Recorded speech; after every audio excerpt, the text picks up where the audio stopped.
Today's college students were in elementary school during the Persian Gulf War and Vietnam. Well, that's a subject they study in history class. But this week they were presented with the prospect of another American war, one on which they could be heard.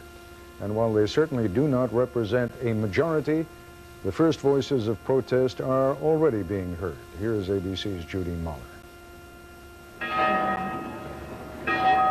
From Brown to Berkeley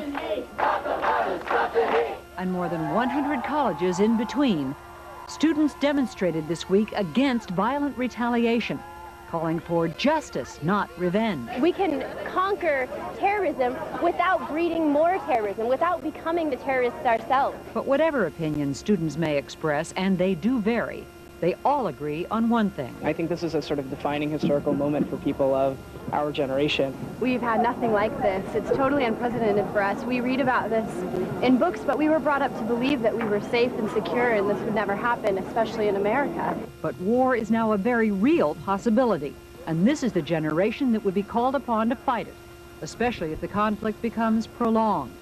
And feelings about that are decidedly mixed. There's been a real, surge of patriotism on this campus, which has been interesting but frightening at the same time for a lot of students because, nobody wants to get into a war. I've always told myself that I would never go to war and fight for a cause that I didn't believe in. But now this is different.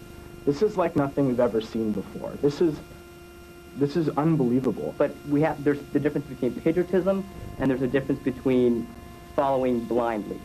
In other words, it's one thing to wear the flag, another to fight for it. It's kind of scary as a youth because I know I'm going to graduate soon and it's not really, doesn't seem like there's a known enemy, sort of single face to all this, and so it's kind of scary thinking we can go to war with an unknown enemy. Nearly everyone. At Berkeley, one group of students has been studying these issues for some time now. Are these steps going to lead toward peace, or will they produce an escalation of the violence? It is a class on peace and conflict, and it is no longer theoretical. Most of the class comes down on the side of nonviolence. For humanitarian reasons, we need to focus on life, on improving life, and not on creating more death and more destruction. And for practical reasons. If you lash out violently against terrorists, you get 10 more. But even at Berkeley, with its long tradition of anti-war sentiment, there are those who say the provocation in this case may be too great to ignore. For everything that's been happening, I really don't see how conflict can be avoided. But how would they feel if they were called to serve, if the draft were to be activated? I don't feel, too good about the draft. Like me, myself, I don't think I could personally fight a war, Why is that? Because I have a future planned out for myself, and it doesn't involve me being in a war fighting. I've always told myself that if there was a draft and I got drafted, that I'd go to Canada. I've always told myself that I would never do it. I could never go to war for something I didn't believe in. And now? And now I believe in it.